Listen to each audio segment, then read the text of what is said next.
અંધારાની ભૂલ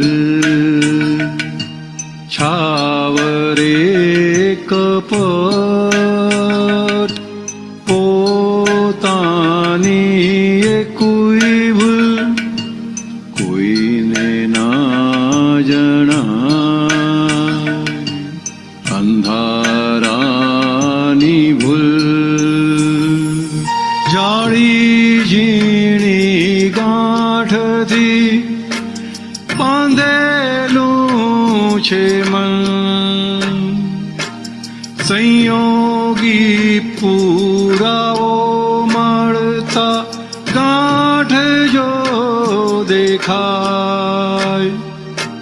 મહી પડેલી ગાંઠ ભાડે જ્યાં મીઠ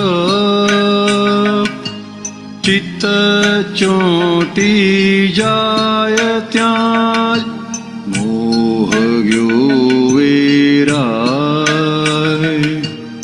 અંધારાની ભૂલ પહેરી પ્રેરણા આપે મહિલી ગાંઠ.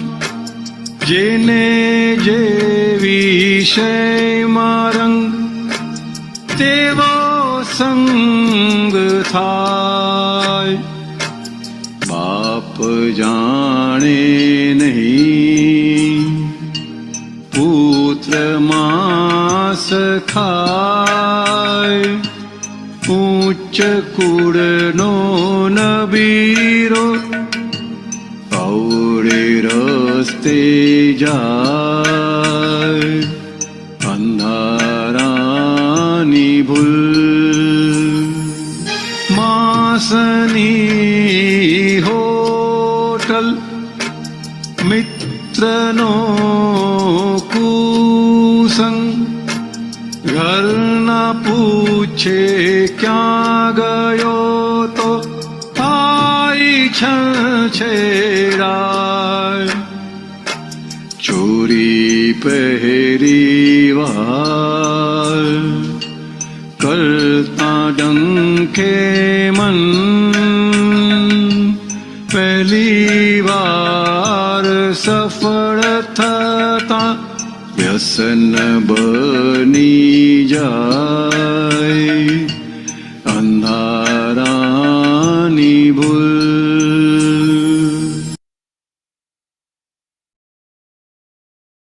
જય સચ્ચિદાનંદ. આજથી જે પર્યુષણ શરૂ થાય છે એના સંદર્ભમાં આ પદ આપણે લઈએ તો આજે આપણો આખો મન વચન કાયાનો જે વ્યવહાર છે તે કયો છે અને કેવો છે?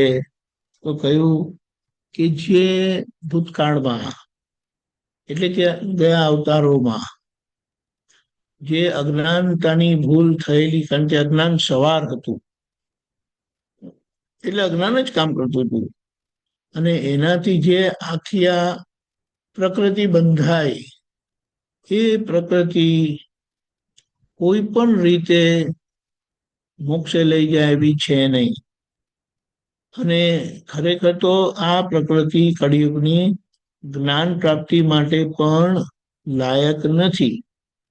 પણ દાદાએ જબરજસ્ત કૃપા કરીને આઉટ ઓફ ધ વે જઈને જ્ઞાન આપ્યું, પોતાની ઓળખાણ કરાવી. એમણે એ જીવન એવી રીતે જીવ્યા કે બધા જ મહાત્માઓ એમની પાસે આકર્ષાયા.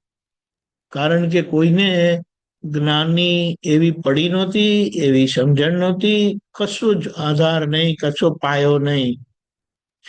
પણ દાદા એમનો નિમિત્ત ભાવ એટલો બધો જબરજસ્ત સાચવી જાણેલો કે કોઈને સહેજે દુઃખ થાય નહીં. એવામાં અમુક વખતે દાદા વડેલા તો દાદા કહે કે કેટલા વર્ષોની, કેટલા દિવસોની, કેટલા મહિનાની લોકો રજા પાડી દેતા હતા સત્સંગ. પછી એમણે જોયું કે આ વઢેલું બી કામ નથી લાગતું. એ ટોટલી વિતરાગ ભાવે વળેલા હોય છે, તો એ સામાનું મન બગડી જાય છે, સામાન્ય અસર થઈ જાય છે. એટલે વારે વારે જ્યારે જ્યારે આવું કંઈ કહેતા હતા ને, અને સામાનમાં મોડું પડી જતું હતું, તો દાદા તરત કહેતા હતા, જો તો તું પાછો દીપક થઈ ગયો. હું તને નથી કહેતો, હું તને નથી કહેતો. હવે દાદાએ કોને કહ્યું, હું કોણ છું, આ બધી સમજણ એમણે જ્ઞાન થકી ખુલ્લી કરી આપી છે આપણને, પણ આપણને એવી જાગૃતિ રહેતી નથી, અને એની અસરમાં આપણે વહી જઈએ છીએ. એટલે અહીંયા આપણે જોઈ લઈએ કે આજના પરીક્ષણ કરવા 8 દિવસનો આપણે ઇન્ટેન્સિવ રિગરસ સેલ્ફ ઓબ્ઝર્વિંગ આપણે કહીને પુરુષાર્થ કરીશું, કે જેમાં ક્યાં ક્યાં આપણી ભૂલ થાય છે, ક્યાં ક્યાં મોડું બગડે છે, ક્યાં ક્યાં વાણી બગડે છે, ક્યાં ક્યાં મન બગડે છે, ક્યાં ક્યાં બુદ્ધિ વ્યવસ્થિત શક્તિને એક્સેપ્ટ કરવા દેતું નથી, ક્યાં આપણો વ્યવહાર સામાન્ય દુઃખદાયી થાય છે, એને આપણે સારી રીતે જોઈ લેવા છે. અને બીજાને કહેવાનો, બીજાને જોવાનો આપણે મોકો જ આપીએ નહીં, પણ આપણે તો સામા જોઈ જાય છે, આપણે જોવાનું ચૂકી જઈએ છે. પછી સામા બોલે છે, ટકોર કરે છે, તો આપણે એનું રક્ષણ કરીએ છીએ કે મને એવું કશું નથી, તમને એવું લાગતું હશે. એટલે પછી સામા બરાબર ગરમ થાય અને ત્યાં કચકચ થઈ જાય. એટલે આપણે આ બાબતમાં પૂરેપૂરું પોતાનું ફોકસ રાખવાનું છે, અને એટલીસ્ટ 8 દિવસ થોડું આહારનું દબાણ જે તે રસ્તે ઓછું થઈ શકતું હોય તો રાખજો. કારણ કે આહારનું દબાણ ઓછું થવાથી પહેલી વાત જાગૃતિ વધશે, બીજી વાત ઊંઘ ઓછી આવશે, પ્રમાદચર્યા નહીં થાય, અને આખો દિવસ સ્ફૂર્તિ રહેશે. અને એ જાગૃતિમાં જે કંઈ આપણને દેખાય તેને આપણે સારી રીતે જોઈ લેવું છે, ઓળખી લેવું છે. દાદાએ એમ કીધું છે કે એકાદી જ ભૂલ એવી પાવરફુલ અંદર કામ કર્યા કરે છે કન્ટિન્યુઅસલી, કે જે આપણને આપણું પ્રાપ્ત થયેલું સ્વરૂપ પણ ચૂકાવી દે છે, અને એ ફાઇલ, એ ગાંઠ કામ કરી જાય છે, અને આપણને એ ધક્કો માર કરે છે. હવે અહીંયા એની સામે આપણે કહીએ, હવે એક ગાંઠ શોધવામાં વાર કેટલી, પણ એ ગાંઠ દાદાએ સમજણ પાડી છે કે એવી હોય છે કે એનો આપણો જબરજસ્ત પક્ષ હોય છે. આપણે એના વિરોધી નથી થયેલા, આપણે એના રાગી થયેલા છે.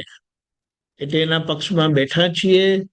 એ બાબત ગમે છે, એ બાબત આપણને છોડવી ગમતી નથી.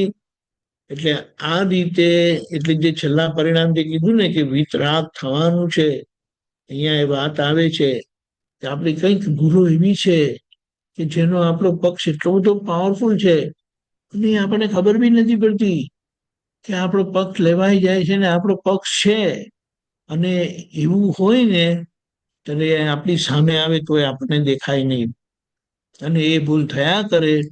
અને લોકો વખતે કોઈ કહે કે ટીકા કરે કે વઢે કે ટોકે, તો આપણે ખબર જ નથી પડતી, આપણે એનું રક્ષણ કરી લેતા હોઈએ. એટલે આ રીતે આપણે 8 દિવસ કાઢીશું, અને આ પદનો વારે ઘડીએ લાભ લઈશું ફ્રી ટાઈમમાં, કે કેમ કરીને આ છાવરે કપટ, અહીંયા જે કીધું છે અંધારાની ભૂલ ને છાવરે કપટ, એટલે આ પોતાની અંદર મીઠાશ આવે છે, એ ભૂલ માટે રુચિ છે. રુચિ એટલે ઇન્ક્લિનેશન છે, એનો પક્ષ છે. એટલે એના મતમાંથી આપણે નીકળી શકતા નથી, આમ હોવું જોઈએ કરીને રહે છે. એટલે આ રીતે આપણે 8 દિવસ બહુ સારી રીતે કાઢીશું. આપણા માટે જરૂરી નથી, પણ આપણે શું કીધું કે આ જ્ઞાન આપણને એવું મળ્યું છે કે આ બધા બહારના ટ્રેડિશનલ પ્રસંગો ને તહેવારો એનો આપણે ઉપયોગ કરીને આપણે આપણા પ્રગતિ માટે, દાદાને ઓળખવા માટે, દાદા સ્વરૂપ થવા માટે વાપરી જાણીએ. જય સચ્ચિદાનંદ. આખા દિવસના પ્રોગ્રામમાં